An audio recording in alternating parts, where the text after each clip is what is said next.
Jadi nggak semua gigi bungsu itu bakal impaksi atau Hmm. harus dicabut, nggak. Jadi kalau misalnya gigi bungsunya itu tumbuhnya sempurna, jadi dia giginya sehat, terus arah tumbuhnya baik, posisi giginya baik, gigitan dengan gigi lawannya juga tepat, dan yang paling penting bisa dibersihkan sehari-hari dengan mudah, itu nggak perlu dicabut.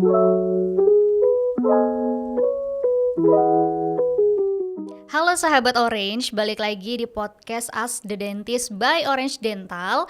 Dan kali ini bersama dengan aku Aurora Sucitra. Dan pastinya kali ini untuk sahabat Orange yang belum tahu nih, apa sih sebenarnya Ask the Dentist by Orange Dental ini. Jadi ini edukasi tentang pembahasan perawatan gigi langsung dari ahlinya, yaitu dokter gigi pastinya. Dan saat ini sedang bersama dengan dokter gigi Karina Sabriati. Halo, halo. Gimana kabarnya hari ini? Alhamdulillah baik. Alhamdulillah baik ya. Happy hari ini kah? Happy ya, soalnya senang bisa diundang ke sini buat sharing-sharing. Yes, karena di sini kita bakal bahas tentang banyak banget ya pembahasan kalau di Orange Dental ini perawatan gigi, dan khususnya hari ini kita mau bahas tentang gigi bungsu, Iya, dokter. betul, Karena banyak banget ya yang belum tahu tentang gigi bungsu. Sebenarnya apa sih gigi bungsu itu, Dok? Oke, gigi bungsu. Gigi bungsu itu sebenarnya kadang disebut juga wisdom teeth, atau di kedokteran gigi itu kita nyebutnya gigi molar ketiga, merupakan gigi terakhir yang tumbuh di paling belakang di setiap sisi, baik di rahang atas dan juga rahang bawah. Jadi normalnya itu gigi bungsu itu ada 4. Di kiri atas, kiri bawah, kanan atas, juga kanan bawah. Tapi nggak semua pasien itu punya gigi bungsu. Gitu. Oke, berarti paling nggak itu ada 4 untuk gigi bungsu, tapi bisa jadi kurang atau bisa jadi kurang, bisa jadi nggak ada kalau memang nggak ada benihnya. Oke, dan Gitu. itu kan biasanya kalau gigi itu kan tumbuhnya itu pas kita masih kecil ya. Taunya kan gigi itu tumbuhnya pas masih kecil. Ternyata gigi bungsu ini tumbuhnya saat kita sudah dewasa. Yes. Kenapa sih tumbuhnya tuh saat dewasa gitu, Dok? Kenapa dia tumbuhnya saat dewasa? Karena memang kalau sesuai literatur, gigi bungsu itu tumbuhnya di rentan usia 17 sampai 23 tahun. Walaupun di beberapa kasus ya juga ada yang tumbuhnya itu lewat di rentan usia tadi gitu. Tadi makanya kenapa disebutnya wisdom tooth, karena tumbuhnya di usia-usia mature, pada saat kita udah bisa mikir secara wisdom atau bijaksana. Oke, gitu. berarti 17 sampai 23. Tapi banyak dari kita, bahkan aku pun itu nggak tahu ya sebenarnya kita tuh punya gigi bungsu di usia 17 sampai 23 tahun itu nih ya, Dok ya. Tapi kalau misalnya lebih dari 23 tahun gimana tuh, Dok? Oke, kalau misalnya lebih dari 23 tahun terus ngerasa belum ada gigi bungsunya, sebenarnya sih nggak perlu khawatir. Nggak perlu khawatir sejauh kalau misalnya nggak ada keluhan. Tapi once sudah ada keluhan, kalau udah ada keluhan sebaiknya bisa langsung ke dokter gigi untuk mengkonsultasikan kondisinya gitu. Oke, berarti kalau misalnya udah ada mulai-mulai keluhan bisa langsung ke dokter gigi. Iya. Tapi banyak juga mungkin dari sahabat Orange ini yang belum tahu sebenarnya gigi bungsu itu ciri-cirinya apa sih? Kayaknya menurut kita gigi bungsu, gigi itu semuanya sama deh gitu. Mungkin ciri-cirinya kalau misalnya gigi bungsu mau tumbuh itu, ciri paling umumnya rasa nggak nyaman. Rasa nggak nyaman pada saat giginya mau keluar. Rasa nggak nyamannya itu jelas ada di area paling belakang, baik di rahang atas atau di rahang bawah. Tapi biasanya rasa nggak nyaman ini lebih sering ada di rahang bawah. Selalu gitu. di rahang bawah. Biasanya lebih sering dirasakan rasa nggak nyaman di rahang bawah. Jadi ciri pertama tadi itu rasa nggak nyaman pada saat giginya mau keluar. Terus ciri lainnya ya kayak umumnya gigi mau tumbuh aja, pasti dia kan akan ngerobek gusi kan. Jadi gusi di sekitar gigi yang mau tumbuh itu mungkin ada kemerahan atau agak bengkak. Nah itu ciri lainnya. Atau bisa juga kesulitan pada saat membuka mulut. Biasanya kalau gigi bungsunya bermasalah nih, akan disertai dengan kesulitan pada saat buka mulut. Jadi buka mulutnya itu nggak bisa maksimal kayak normal pada umumnya. Atau kadang yang bermasalah banget bisa disertai demam atau sakit kepala. Wah, berarti bener ya. Berarti gigi bungsu ini memang yang pertama tadi adalah bisa membuat bengkak ya, kemerahan dan susah banget untuk buka mulut. Berarti gigi bungsu ini ada efeknya ya, Dok ya. Gini, jadi kalau misalnya gigi bungsu itu impaksi kita nyebutnya ya, kalau misalnya dia mau keluar tapi ruangannya nggak cukup, nah itu disebutnya impaksi. Kalau misalnya kondisinya kayak gitu, udah pasti akan menimbulkan keluhan. Kalau misalnya sudah ada keluhan, nah itu tadi harus langsung ke dokter gigi buat tahu kondisinya seperti apa, supaya tahu tindakan yang tepat dan baiknya juga seperti apa. Oke, apakah gigi Tuh. bungsu itu selalu akan terjadi keluhan kah dok? Jadi harus dicabut atau memang sebenarnya gigi bungsu juga ada juga yang tidak memiliki keluhan gitu dok? Gini, jadi nggak semua gigi bungsu itu bakal impaksi atau harus dicabut, nggak. Jadi kalau misalnya gigi bungsunya itu tumbuhnya sempurna, jadi dia giginya sehat, terus arah tumbuhnya baik, posisi giginya baik, gigitan dengan gigi lawannya juga tepat, dan yang paling penting bisa dibersihkan sehari-hari dengan mudah, itu nggak perlu dicabut. Kalau ya, tapi seringnya gigi bungsu ini tadi arah tumbuh dan ruangan untuk keluarnya itu kurang, makanya disebutnya impaksi tadi. Nah, itulah yang kemungkinan harus dicabut, tapi tetap harus ada pemeriksaan lebih lanjut dulu sebelum menentukan apakah ini harus dicabut atau enggak gitu.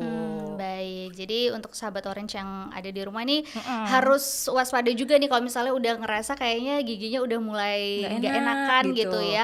Berarti itu Atau tanda-tanda. pusing nih kepala, kok Wah, pusing-pusing terus pusing juga gitu. salah satunya Iya. ya. Kalau pusing setiap hari gimana dok? Aduh, kalau pusing setiap hari mungkin bisa healing. Oke, bisa healing sekaligus nanti cek juga ke Orange Iya. Dental gitu ya dok ya. Buat tahu kondisinya gimana giginya. Tadi dokter juga bilang kalau misalnya biasanya itu adalah di gigi bawahnya yang lebih sering banyak keluhan. Kenapa sih dok di gigi bawah itu selalu sering banyak keluhan? Oke, karena itu tadi ruang tumbuh buat gigi bungsunya itu kurang, makanya lebih sering ada keluhan di situ, dan kondisinya itu biasanya lebih menekan ke ujung saraf, makanya kadang kerasa sakit sampai ke kepala. Kalau yang atas sih sebenarnya juga ada aja keluhannya ya, cuma mungkin nggak sesering yang di rahang bawah. Kalau yang rahang atas itu biasanya tumbuhnya miring ke arah pipi. Jadi kalau misalnya yang rahang atas tumbuhnya miring ke arah pipi, nah itu pada saat gigit pipi bagian dalamnya ikut ke gigit. Makanya kalau itulah. sahabat Orange yang ngerasa kok jadi suka sariawan nih di belakang pipinya, nah itu mungkin gigi bungsu rahang atasnya miring ke arah pipi keluarnya. Jangan-jangan Gitu. sebenarnya saya juga Nah, punya gigi coba bungsu mungkin nih. nanti bisa ke Iya, Orange karena buat diperiksa. mungkin banyak juga yang tadi di usia 17 sampai 23 yang ngerasa mungkin sering banget sariawan, padahal kayaknya ngerasa makanannya udah oke-oke aja gitu ya. Padahal dulu nggak pernah sariawan nih, kok sekarang jadi Betul. ada sariawan terus gitu. Itu bisa diperiksakan kondisi gigi bungsunya yang di rahang atas. Oke, Gitu. tapi kalau misalnya nanti sekiranya aman-aman aja gitu ya dok, itu nggak perlu dicabut berarti. Nggak perlu dicabut. Jadi gini, kalau misalnya gigi bungsunya tumbuhnya bagus dan pasiennya bisa membersihkan gigi bungsunya dengan baik, jadi nggak akan ada bolong atau lubang di situ, itu dipertahankan aja. Tapi kalau misalnya nih gigi bungsunya keluar sebenarnya sempurna, tapi pasiennya buat ngejangkau gigi bungsunya itu nggak bisa bersihkan dengan baik, pasti kan dia akan jadi lubang. Nah, kalau udah seperti itu ya sebaiknya dicabut aja juga. Gitu. Karena untuk menambal gigi bungsu itu agak sulit aksesnya.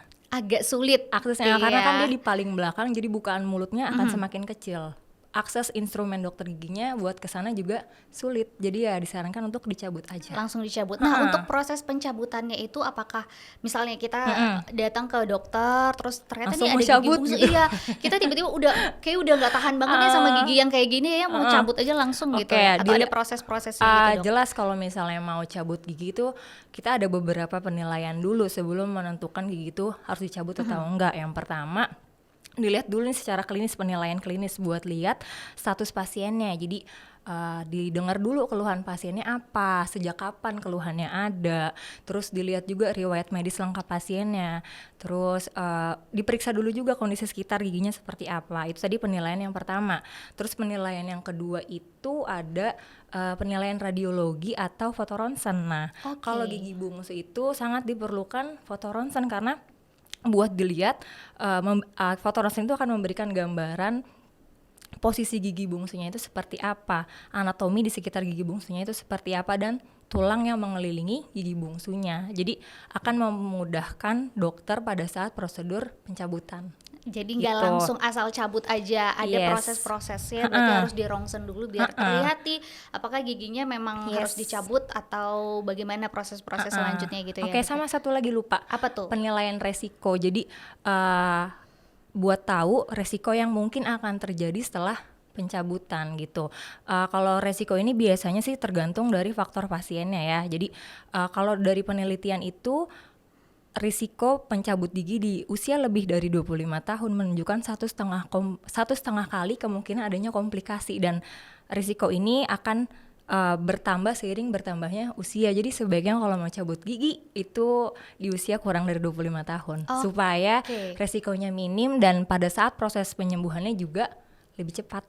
Jadi kalau sekarang masih muda, sebelum 25 tahun sekarang dicek ya, jangan sampai nanti kelewatan karena banyak resiko-resiko itu ya dok ya. Nah tadi kalau misalnya yang memang ada juga orang yang pengen mau langsung dicabut aja nih dok, tapi mungkin ada juga nih ya yang tidak mau dicabut gitu gigi bungsunya. Itu dampaknya apa sih dok kalau misalnya nggak dicabut gitu? Kalau misalnya gak dicabut terus sebenarnya udah tahu nih kondisi gigi bungsunya tuh impaksi, jelas akan ada dampaknya, sooner or later pasti akan ada dampak negatifnya. Yang pertama, kalau misalnya gigi bungsunya itu dia miring terus nabrak gigi depannya, kalau didiamin terus-terusan gigi depannya ikutan hancur. Kalau gigi depannya ikutan hancur, udah nggak bisa dipertahanin lagi. Yang dicabut nggak cuma gigi bungsunya, gigi depannya juga. Jadi sebenarnya yang salah cuma gigi bungsu, tapi gigi depannya juga harus dicabut, buy one get one. Gitu. Jadi bukan malah nggak jadi dicabut, malah semuanya dicabut gitu ya dok jadi, ya. Dicabut dua-duanya. Terus efek dampak negatif lainnya juga ya, kalau misalnya impaksi jelas dia kalau misalnya memang ujung dari gigi bungsunya itu menekan ujung-ujung saraf, akan sakit kepala berulang terus-terusan. Walau kadang beberapa pasien tuh ngerasa pusing nih karena gigi bungsunya, terus dia didiemin, hilang nih pusingnya, terus beberapa bulan kemudian muncul lagi, bakal gitu terus-terusan, akan ada rekurensi dari keluhannya. Jadi memang solusinya ya dicabut sumber masalahnya. Jadi dihilangkanlah sumber dari permasalahan itu. Tapi memang kan orang tidak mau dicabut gitu ya dok ya, karena aduh takut sakit gitu ya kan. Nah biasanya kalau misalnya cabut gigi bungsu ini apakah ada pembiusannya kah atau ya udah dicabut aja gitu dok? Serem ya. Serem banget. Jadi karena banyak juga yang tidak mau ke dokter gigi juga karena itu, karena takut dicabut nanti sakitnya berhari-hari juga gitu. Gini, kalau setiap tindakan pencabutan gigi itu pasti akan dibius. Gunanya supaya pasien merasa tidak sakit. Jadi pada saat prosedur pengerjaan pasiennya merasa nyaman, dokternya yang ngerjain juga nyaman karena pasiennya ngerasa nggak sakit gitu. Biusnya itu biasanya bius lokal kalau memang pasiennya hanya mau cabut satu gigi aja. Tapi kalau misalnya ada nih pasien yang langsung, dok saya mau cabut 4 giginya aja langsung dalam sehari, itu bisa juga. Itu bisa juga. Itu bisa sekaligus 4. Tapi biasanya dilakukan dalam pembiusan umum, jadi di ruang bedah. Nah itu kalau misalnya memang dilakukan di bawah pembiusan umum, dibutuhkan rawat inap. Biasanya sih 1 hari atau mungkin ya 2 hari paling lama. Oke, itu gitu. Untuk yang 4 ya. Tapi kalau satu 4-4 ya. Tapi kalau satu nggak perlu. Nggak perlu kalau satu nggak perlu rawat inap karena hanya di bawah bius lokal. Oke, jadi aman-aman aja ya. Aman semuanya. Tapi ada nggak sih pantangannya? Kalau misalnya kan kita entah setelah operasi apapun, ya salah satu tadi cabut gigi itu ada nggak sih pantangan khusus? Kamu nggak boleh ini gitu. Kalau pantangan jelas ada, pantangan ada, sama ada beberapa hal yang perlu diperhatiin setelah cabut gigi. Kalau pantangan sih jelas yang pertama itu jangan makan minum panas dulu. Dalam 24 jam ke depan jangan makan minum yang panas, jangan kumur terlalu keras, jangan sering-sering ngeludah, jangan ngerokok, dan jangan minum alkohol selama 24 jam ke depan. Oke, hanya 24 jam itu saja ya dok ya. Tapi lebih baik jika dilakukan dalam beberapa hari ke depan sampai 3 hari. Paling enggak maksimal 3 hari dan merasa kayaknya giginya sudah mulai membaik lukanya. Nah itu boleh aktivitasnya diangsur berbaik-baik itu. Maksudnya nggak perlu terlalu berat aktivitasnya. Oke, masih bisa seperti melakukan aktivitas biasanya kalau misalnya makan apapun. Masih bisa. Cuman di 3 hari itu kalau bisa ya tunggu benar-benar sembuh dulu nih gitu. Terus sebenarnya itu kan tadi pantangannya ya. Ada juga hal-hal yang harus diperhatiin lainnya lagi yang apa aja tuh dok? Yang pertama itu jangan mainin luka bekas pencabutannya pakai lidah atau tangan. Itu sering banget kan? Kayaknya salah satunya. Tuh kan? Karena pasien tuh pasien suka latah ngegerakin lidahnya ke bekas luka pencabutannya. Karena kalau misalnya dikenain terus nih pakai lidah atau pakai tangan, jadi memperlama proses penyembuhannya karena kan lidah basah ya. Jadi ya nggak kering-kering gitu, atau bisa memperlama proses penyembuhan, atau yang malah memperparah kondisi lukanya gitu. Jadi pertama itu tadi jangan mainin pakai lidah atau karena awalnya tangan. mungkin nggak sengaja kok kayaknya enak ya dimainin ya gitu ya dok ya. Iya. Jadi jangan ya sampai dimainin pakai lidah. Terus ada apa lagi nih, dok? Setelah 2-3 hari setelah melakukan pencabutan, makanannya yang lunak-lunak dulu ya. Terus kalau ngunyah juga pakai sisi yang berlawanan gitu. Terus yang ketiga harus tetap menjaga kebersihan mulut. Jadi walaupun tadi kan kalau misalnya abis dicabut mungkin akan ada rasa sakit atau nggak enak ya, jadi suka males nih sikat gigi. Nah itu nggak boleh, tetap harus sikat gigi di bagian yang bekas pencabutannya itu tetap disikat tapi pelan-pelan aja.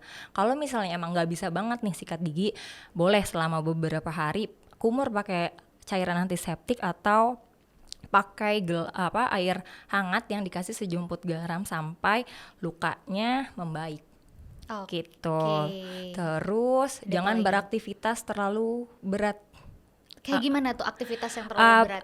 Maksudnya jangan berolahraga yang berat-berat dulu, istirahat cukup dulu gitu, supaya proses penyembuhan lukanya juga baik. Dan harus memperhatikan hidrasi yang masuk ke dalam tubuh, juga nutrisi, supaya itu proses regenerasi jaringannya itu baik. Jadi proses penyembuhan lukanya, penutupan lukanya itu baik. Jadi makan makanan yang banyak mengandung protein sama vitamin C. Jangan terlalu banyak karbohidrat sama gula. Itu yang perlu dicatat ya, sepertinya untuk sahabat Orange ya, karena mungkin kayak setelah cabut gigi mungkin ngerasanya nggak enak, pengennya makan apa aja gitu ya, yang enak aja gitu. Sabar ya. dulu ya sahabat Orange. Kalau misalnya habis pastinya dicabut, ya itu diikutin dulu instruksinya. Instruksinya tetap diikuti, dan kebersihan gigi, karena ada yang ngerasa karena sakit gigi kayaknya nggak perlu sikat gigi, jadi tetap harus sikat gigi. Tapi ada sikat gigi khusus nggak sih dok? Kalau sikat gigi khusus sih mungkin pakai yang bulunya soft ya, karena kan supaya tekanannya juga jangan terlalu barbar keras gitu, yang pelan-pelan aja disikat. Oke, pelan-pelan aja. Nah, kalau tadi kita kan ngebahas tentang efeknya si gigi bungsu ini sebelum dicabut. Nah, setelah dicabut ini apakah ada efeknya juga nggak sih dok? Kalau misalnya, mungkin ini ya, risikonya atau efek sampingnya setelah pencabutan ya. Oke, jadi setiap tindakan medis pasti akan diikuti oleh efek samping. Nah, apa itu efek-efeknya? Karena sebelumnya kan mungkin ada pusingnya kepalanya saat belum dicabut. Nah, nanti setelah pencabutan mungkin beberapa efek samping yang umum ya, yang paling sering terjadi di beberapa pasien itu ada beberapa, tapi efek sampingnya ini juga bervariasi. Jadi tergantung kasus, juga tergantung pasiennya. Jadi efek sampingnya ini nggak melulu di setiap pasien sama ya, tapi yang paling sering itu nyeri sama bengkak. Ini kondisi yang paling umum setelah dilakukan pencabutan gigi bungsu. Nanti dokter akan memberikan resep antibiotik juga painkiller untuk mengurangi bengkak sama rasa sakitnya. Tapi kalau misalnya pasien udah minum obatnya teratur, tapi kok bengkaknya masih hebat sama makin parah sakitnya, itu boleh langsung konsultasi kembali ke dokternya. Gitu. Itu efek samping umum pertama. Terus efek samping umum yang kedua itu kesusahan membuka mulut, masih tetap akan sulit sih membuka mulutnya. Nah, itu pasiennya juga jangan manja karena aduh sakit nih buka mulutnya, jadi kayak males. Biasanya cewek-cewek ya males banget tuh buka mulut.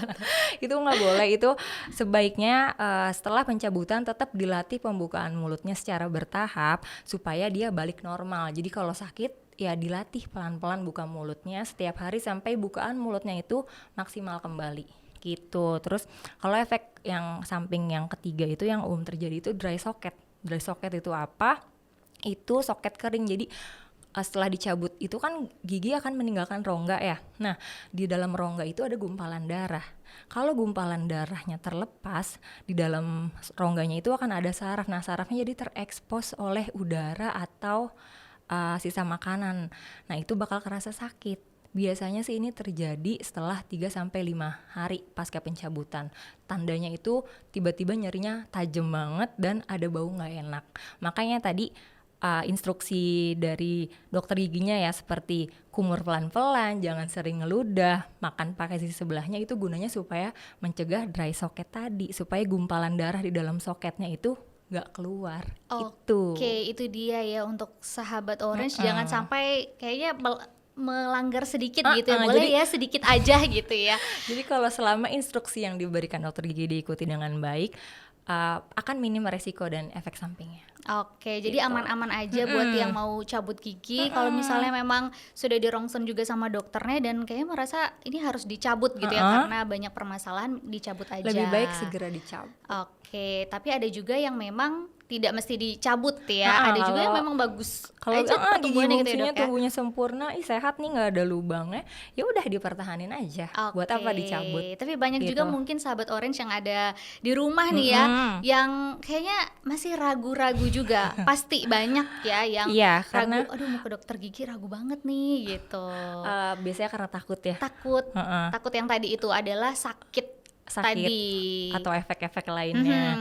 Itu sebenarnya nggak usah takut. Kalau misalnya sahabat Orange nih udah ada keluhan terkait gigi bungsunya kayak sakit kepala, susah buka mulut, gusinya bengkak, itu langsung aja ke dokter gigi buat konsultasi supaya tahu tindakan yang tepat tadi apa. Gitu. Karena once sudah ada keluhannya akan berulang dan cuma bisa hilang kalau sumber masalahnya diatasi. Betul, jadi mungkin ada yang ngerasa kayak sekarang udah agak mendingan. Ternyata besok muncul lagi gitu ya dok ya. Gitu terus. Gitu aja terus gitu ya, nggak akan selesai-selesai kalau misalnya sampai belum dicabut. Nah dari dokter Karina sendiri nih, mungkin boleh dong dikasih saran-sarannya ke sahabat Orange yang rasanya masih ragu banget untuk pergi ke dokter gigi gitu ya, karena takut padahal kayaknya udah ngerasa ada gigi bungsu juga, terus banyak masalah-masalahnya lah dong. Buat sahabat Orange yang tadi masalah gigi bungsunya sakit atau bengkak, itu sebaiknya langsung datang ke dokter gigi buat konsultasi dan nggak usah takut karena pembedahan gigi bungsu ini atau pencabutan gigi bungsu ini merupakan hal yang umum dilakukan dan selama instruksi yang diberikan oleh dokter diikuti dengan baik akan minim resikonya. Gitu. Oke, itu ya untuk sahabat Orange yang ada di rumah. Ini banyak banget nih informasi kita dapat dari dokter Gigi Karina ya, yang pastinya yang tidak tahu mungkin ya karena ngerasa juga ya banyak yang belum tahu nih tentang gigi bungsu ya. Salah satunya mungkin aku nih baru tahu juga nih langsung dari dokter Karina karena ternyata gigi bungsu itu munculnya di usia 17 sampai 23 tahun dan ternyata memang lebih beresiko, banyak keluhannya juga gitu ya. Nah, jadi bisa langsung diperiksakan saja ke dokter gigi.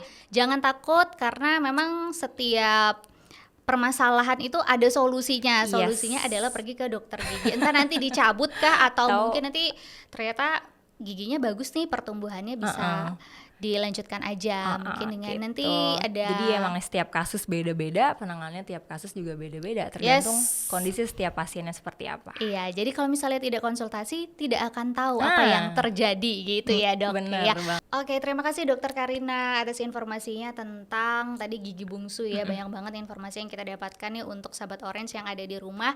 Dan pastinya podcast ini dipersembahkan oleh Orange Dental. Everyone deserve to smile. Dan saya Aurora Sucitra yang bertugas pamit. Saya Karina dokter gigi pamit. Dan sampai jumpa. Dadah.